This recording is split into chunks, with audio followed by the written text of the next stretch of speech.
I'm Mary. While I was working in my upstairs room, I suddenly heard a noise from the living room downstairs. Could it be a burglar? Ready to call for help at any moment, I gripped my cell phone and went to check the living room. There, I found my sister-in-law, Jennifer. Jennifer? I called out, surprised. Oh, Mary, you're here, Jennifer said, turning around at the sound of my voice. You scared me, sneaking in like that. Well, this is William's family home, so it's practically my home too, she added with a hint of annoyance. William is my brother. I understood her point, but isn't it rude to enter someone's house without permission? I felt irked, but Jennifer seemed displeased with my reaction. Approaching me, she said, instead of that, you're home again today? Well, having someone like you as a sister-in-law is really the worst, she continued, her tone biting. Excuse me, what do you mean by that? I asked, confused. Are you still clueless? I'm saying it's embarrassing to be single and unemployed, Jennifer mocked. I couldn't deny being single, but the unemployment part was a misunderstanding. I do work, even if it's from home. I am working, I retorted quickly. Yeah, a home security guard, right? She sneered. That's not it, Whatever, it's embarrassing and a nuisance, so just leave. I had no choice but to stay silent. Jennifer had always been this way since our first meeting. Years ago, William brought her home, introducing her as the woman he wanted to marry. I didn't intend to meet Jennifer then, not because I opposed the marriage, but because I was a recluse. My reclusiveness began in high school due to my inability to gauge social distances. Making friends was difficult, leading me to withdraw from school and eventually becoming a recluse. But neither my parents nor William blamed me. It's okay if you don't want to go to school, my dad, Robert, would say. Maybe you'll find what you want to do if you take your time. William encouraged me. My mom, Ashley, silently supported me. Thanks to them, I could deeply consider my future. I couldn't go outside, but maybe there was something I could do from my room. With that thought, I decided to see what I could do with a computer. In this era, as long as you have an internet connection, anything is possible. There are ways to work other than going to an office. I'll start with what I can do alone. After that, I began to explore various possibilities. With little knowledge or skill, there wasn't much I could do. I felt like I couldn't do anything. During such a low moment, William came to me with an idea. Mary, you play games, right? Games? A little, I guess. How about trying to be a game tester? William brought me a job opportunity as a game tester. The task was to check whether pre-release games worked properly. It didn't require any special skills, just motivation and perseverance. I'd like to try that, I answered immediately. And so, I began working as a tester. This job suited me perfectly. I could work diligently on my own, and reporting was as simple as sending emails. Even for someone like me who struggled with social interaction, this was manageable. As I worked, I realized something. If I knew more about programming, maybe I could even suggest fixes. That's how I started to get interested in programming. But programming requires a lot of learning. Usually, people study at vocational schools. However, it's not necessary to attend such schools. There are online courses, and you can also study independently. It's about having the will, isn't it? I used the internet to its fullest to start learning programming.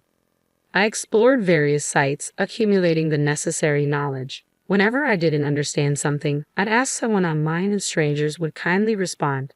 Knowing that someone was listening and helping made me happy. Gradually, I found friends who were also studying programming. We interacted online, and I started sharing personal things with them. Initially, our interaction was just through text, but it eventually led to voice calls and finally meeting in person. I was nervous, of course. Memories of my bitter high school days resurfaced. But I was no longer the high school student. I dressed up a bit and went to the meeting place where several men and women my age were present. I timidly approached them, but we hit it off quickly. It was no different from our online interactions. The only difference was whether they were behind a screen or in front of me. Feeling reassured, I got lost in conversation. Then someone suggested, let's start a business. I was anxious, but I thought I could work if it was with these people. I agreed immediately. That's how I started a company with friends I met online. Some had experience in sales, others had worked in regular companies. With such a diverse group, we faced no major issues in starting our business. Mary, just do what you can, they told me, and I felt a weight lift off my shoulders. I committed to giving my best in what I could do. Then a month later, I received my first paycheck. It was totally different from the earnings I had ever made before. Working as a tester, I received my first salary as a full-time employee. For someone who had given up in high school, this was a huge deal. Now, I felt like everyone else. Until then, I had lived in a world isolated from society, but this made me feel like part of the community. With my first salary, I thanked my parents and William, showing my gratitude for not giving up on me when I became a recluse. My parents were happy, and so was William. Their smiles motivated me to work even harder. The company grew rapidly, and my salary increased significantly. However, I didn't have much to spend it on. Most of my work was done from home, so I didn't need things like suits for commuting. The only place I'd occasionally go was the nearby grocery store. Since my work was almost like a hobby, I had virtually no use for money. Mom, what should I do? Should I just save it? Well, saving is good, but sometimes it's okay to spend boldly, she replied. After much thought, I decided to buy something significant, a house. My workplace was my room, so it needed to be a place where I could relax and concentrate on work. In an apartment, you have to be mindful of neighbors, so a detached house seemed like a better option. I'll buy a house with land. It was quite a bold idea, even for me, but at that time, I didn't think too deeply about it. So, I bought a detached house with land. Robert and William were surprised, but they're not the kind of people to oppose what I do. They accepted it graciously. Only Mom seemed worried. I shouldn't have said anything. Mom regretted her words. It's okay. I wanted to buy it really. If that's the case, then it's fine, she conceded. Her regret might not have completely vanished, but that changed instantly when we moved in. This kitchen is so user-friendly. Mom, Ashley, was overjoyed with the state-of-the-art kitchen. In that moment, I felt glad I had bought the house. Dad, Robert, also expressed his satisfaction. It's close to the company, and having a parking space is convenient. William spoke to me earnestly. I'm proud to see you all grown up, Mary. It's because you introduced me to the tester job, I replied. But without your efforts, this wouldn't have happened. You're amazing, Mary. Thank you. I owed so much to William. That's why when I heard about William's fiancée coming, I decided not to meet her. I thought it would be better to pretend I didn't exist so William wouldn't be judged because of me. But William thought differently. Mary is my proud sister. I want you to greet the woman who's going to be your sister-in-law, he insisted. Okay, I understand, I agreed, unable to refuse his words, so I decided to meet Jennifer. Nice to meet you, I'm Jennifer. My first impression of her was that she liked brands. Apparently, she worked at a bank and her clothes and accessories were all branded. Even her perfume was from a top brand. However, she spoke elegantly and seemed considerate. My parents quickly took a liking to her, and the family meeting went smoothly. Well, I have work to do, I said, trying to leave early. I thought it would be fine for the rest to enjoy a meal together. My parents, William, and Jennifer. That's what I thought. My parents and William didn't try to stop me, but Jennifer was different. As I was about to leave, she stopped me. Hey, why don't we exchange contact information? We're going to be sisters-in-law, after all. But, come on, let's get going, Jennifer said cheerfully. For some reason, her smile sent chills down my spine. I had a bad feeling about her, but I couldn't refuse in that atmosphere. Okay, I'll go get my cell phone, I said, just wanting to get it over with quickly. I could always brush her off if she contacted me. Thinking this, I went to get my cell phone. Jennifer then smirked unpleasantly. Since we're here, let's go together. Show me your room, will you? Okay. I took Jennifer to my room. Looking around, Jennifer said, So, this is your room. You're a recluse here, aren't you? A recluse, yes. Just staying in your room, unemployed, isn't that right? I instinctively braced myself against such a spiteful person. Then laughing, Jennifer said, What, you're on guard against me? Did you hate being called unemployed that much? Of course, I'm not unemployed. Home-based work isn't a real job. You can't make a living that way. I can. Yeah, as long as someone supports you. Supporting me, thinking you're a full-fledged adult with just a small income. Don't make me laugh. How much I earn is none of your business. It matters to me. Having an unmarried, unemployed sister-in-law is embarrassing. I am single, but I'm not unemployed. Oh right, you do home-based work. Sorry, I'm forgetful, Jennifer said, completely looking down on me.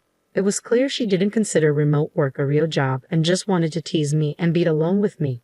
That's all I understand, I said, glaring at her, visibly annoyed. Looking at me like that won't change the reality. If you're upset, find a real job. I am working. You're such an annoying child. If you weren't here, I could have lived in this house. Jennifer's spiteful words were unbearable. She could visit, but she couldn't force me out because this was my house. Yet unaware of this, Jennifer frequently came over and whispered to me to leave when my parents and William weren't around. It was intolerable. Can't she just stop? I grumbled to myself. Today, it finally happened. Jennifer silently entered the house and outright told me to leave. That was the last straw for me. I won't leave, and don't enter the house without permission. What? An unemployed person telling me off. I'm not calling you a nuisance, I'm saying what you're doing is unreasonable. Shut up. Be quiet for once. Jennifer headed upstairs. I hurried after her and found her in my room. What are you doing? This is my room, I yelled. But Jennifer ignored me. Looking around my room, she said, This is perfect. There's a computer and it's spacious. Better suited for me than you. Get out of my room. Shut up. Unemployed. You don't deserve it, so I'll take it. What? No way. Get out. Somehow, I managed to push Jennifer out of my room, then forcibly dragged her out of the house. I was surprised by my own strength. Realizing I was playing with fire, I quickly called William. Despite being at work, he answered. What's up, Mary? Did something happen? William, actually. I explained how Jennifer had entered the house on her own and demeaned me all this time. William was furious. What? To my dear sister? I can't forgive this. Okay, I'll talk to her. Thanks, William, I said, feeling relieved. After thanking him, I hung up. However, I knew we couldn't always rely on William. Pondering my next move, I decided to call my colleague James. James, a bit older than me and a college graduate, had joined our startup with extensive experience from working at a general company.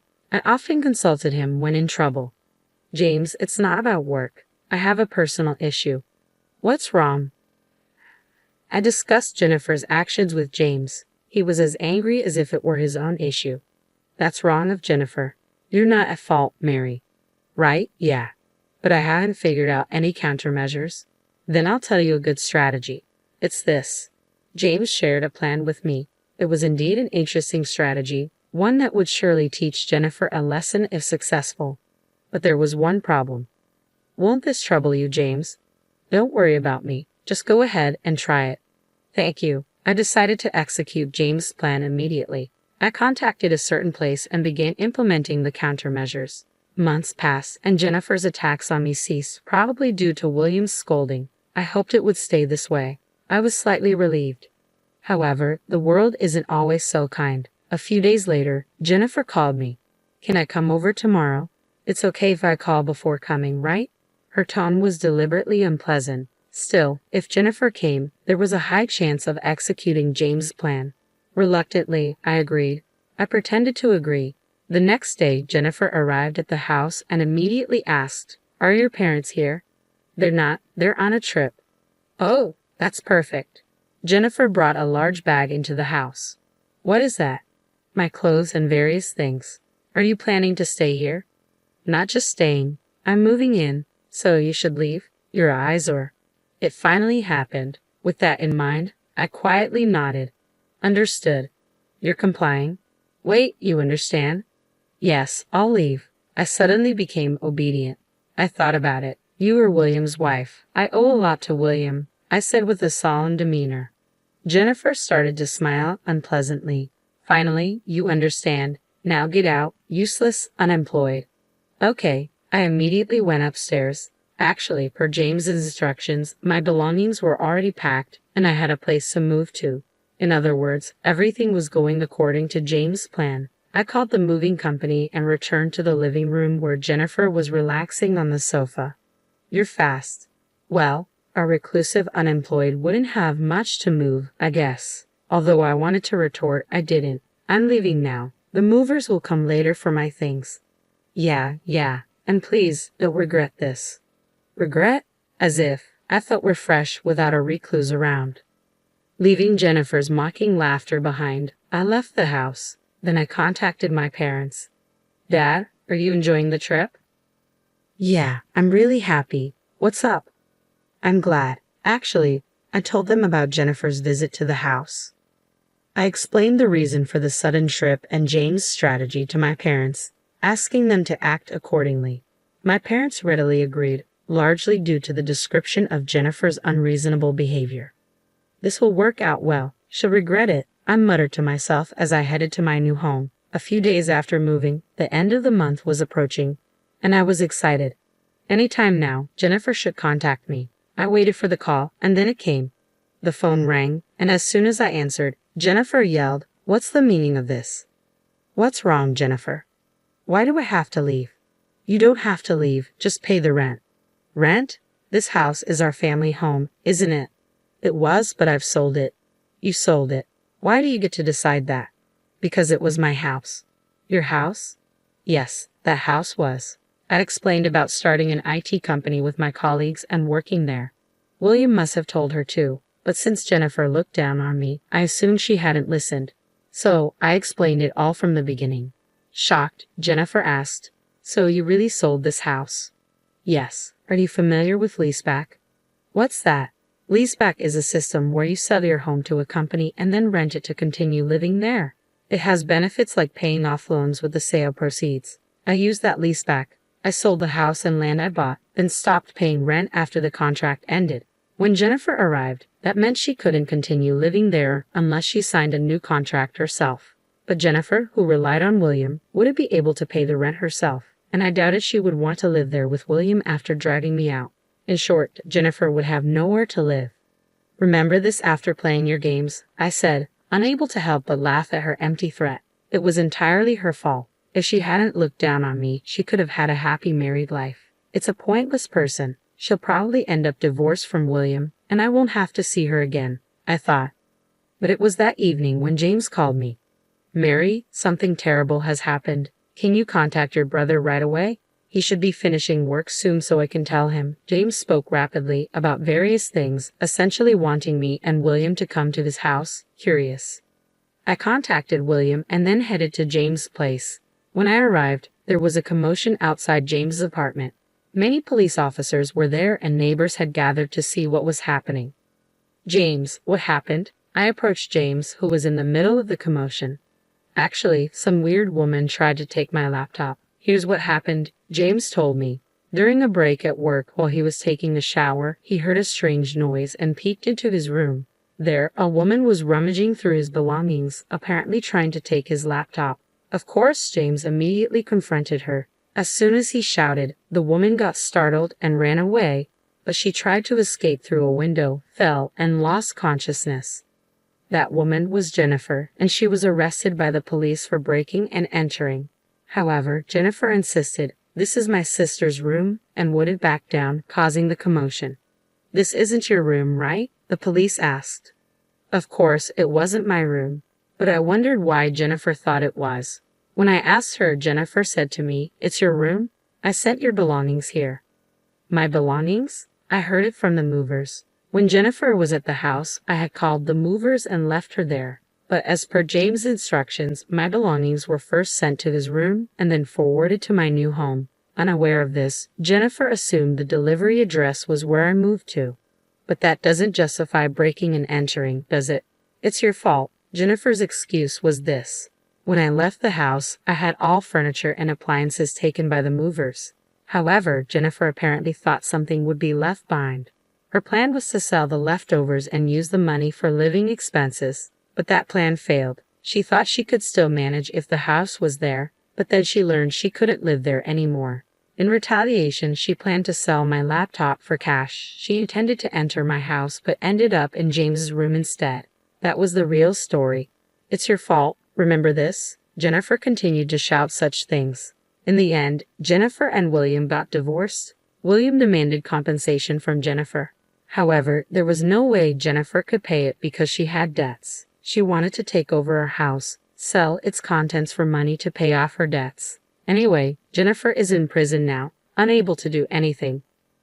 And her parents ended up paying the compensation on her behalf. Because of Jennifer's incident, I've come to rely on James more than ever. I might not have been able to do anything without him. That's when I realized something. I'm in love with James. Now that I've realized this, I've started to make strong advances towards James.